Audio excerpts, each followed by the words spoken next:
Today I thought it would be fun to go over to my new office, do a little Q&A, show you guys where I live in Texas. So let's go have an adventure.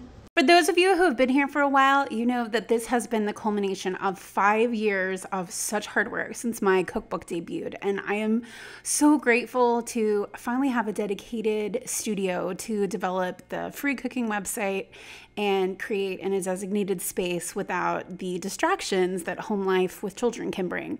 I'm hoping this opportunity lets me scale up the amount of free recipes and guides I can create for you. And now on to the Q&A from our Instagram followers. Follow us over there at Urban Cowgirl.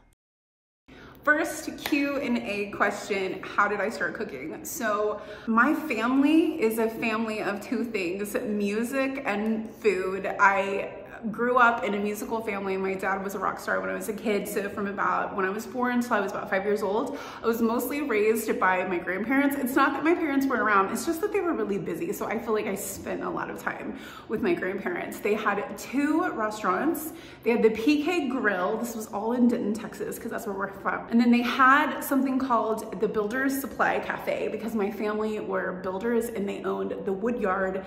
At some point, my grandmother decided to open a cafe at the Builder's Supply, and she had the best stories when she was alive about the place. I even heard one story about there was a thief that broke into the restaurant in the middle of the night and stole the cash out of the cash registers and actually took the time to sit down and have a piece of her chocolate pie before they left. So when she came in the morning and discovered the missing money and called the police, there was an empty plate and the thief had a piece of her pie. So I always thought that was the funniest story.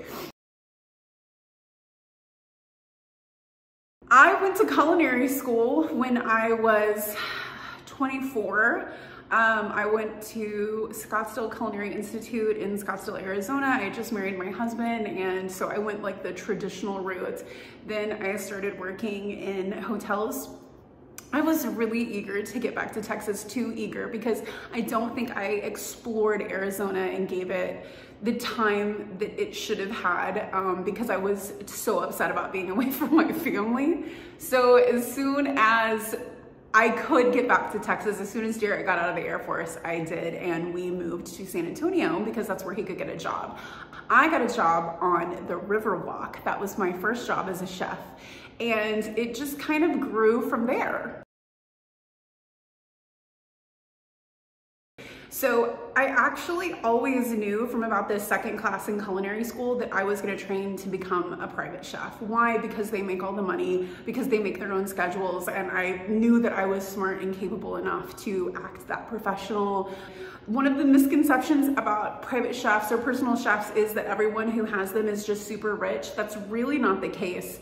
People that hire personal chefs are often athletes or celebrities. That part is true, but they're doing it to maintain a body size, a fat percentage. They're trying to get a new contract. I helped Tony Parker with his $50 million contract. He needed to hit a body fat percentage. I'm not going to say what that was, but we worked together with the team dietitian to achieve that. So when I went into working in hotels, I was really just getting experience to become a private chef, and I quickly moved into that field. And my very first major client, I got a call from the dietitian for the San Antonio Spurs saying there is a player and he's looking for a private chef. Are you interested in going and meeting this person? And the funny thing is that I've never been into sports, so I didn't even know who he was. So it didn't matter that she wasn't telling me his name, because I wouldn't have known anyway. So we get there, and of course, she's taking me to Tony Parker's house, who, if you don't know, he is a French basketball player who was the point guard for the San Antonio Spurs. And I did not even know this all at the time. I think this was around like 2009. And we went into his house, super luxury. I'm not from that part of society that lives like that. So I was just like, everything was like amazing to me. And it was really funny because, okay, you think of a basketball player, I think of a really tall black guy. That's what I think of. And his bodyguard walked in and I thought that was Tony Parker. I don't think I'll ever live that down. I was so embarrassed. But actually then Tony came up and introduced himself to me and started telling me about the food that he liked, and so he's shorter, okay, and he looks French, and so it was just like it was a very weird day for me, but I got the audition, and so what I did was I went home and studied where in France he was from, and then for my audition I prepared foods from that region of France, just hoping like that would do it, and I ended up getting the job. So he was married to Eva Longoria at the time, and they had auditioned other chefs, and I don't know anything about that, but I do know that I got the job, so woo!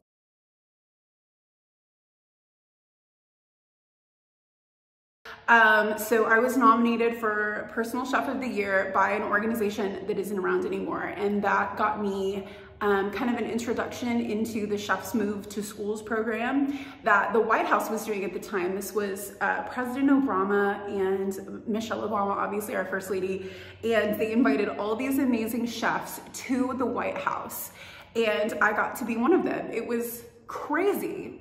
Jamie Oliver had just done a documentary series about the school lunch program, so the point of this project was to get chefs, professional chefs, to cooperate with local schools in trying to like redo the school lunch program and make it the way it was when we were growing up, which when I was growing up, the cafeteria cooked every day. It smelled delicious. Barbecue chicken day was my favorite day.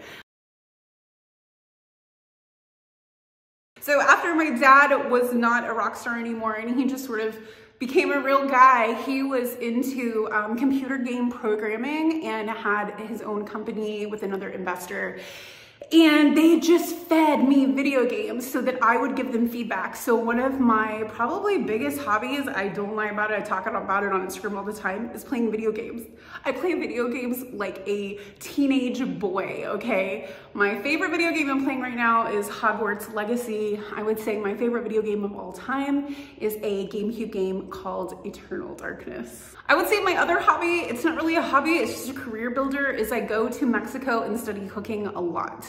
I love Mexican cooking. It's very different than Tex-Mex.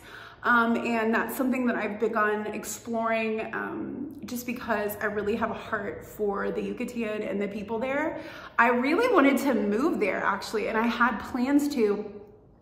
And it's very difficult for Americans to buy land in Mexico, and rightfully so. I'm not saying anything. So I actually think within the next 5 years, I'm gonna be purchasing land in Belize, which is the southern country right under Mexico, and then just driving up to the Yucatan because it's totally doable. It's like the distance between San Antonio and Dallas. So Urban Cowgirl is my full-time job now. We have the blog that makes, you know, the majority of my income, and then I have the YouTube channel that I set up not really to make income, but because I think that cooking is a medium where people need to see what you're doing, and then you can help them recreate it in their own homes. It's more important than just seeing a recipe, because a lot of the stuff that I do, like smoking meat and you know, I don't know, just even some just really difficult recipes, they need that visual component, and I really enjoy making it. So I hope that you guys have liked this video. I hope it was fun getting to know me a little bit better. I know that if you read the website or you're on the social media, other social media channels, you probably know more, but since YouTube is what is growing for us right now, I'm so glad that I got to, you know, introduce myself, which I probably should have done in the very beginning, but well, you know, it's happening now. So I hope that you enjoyed this video. I hope that you liked seeing behind the scenes, and I will see you in the next one. Talk to you later.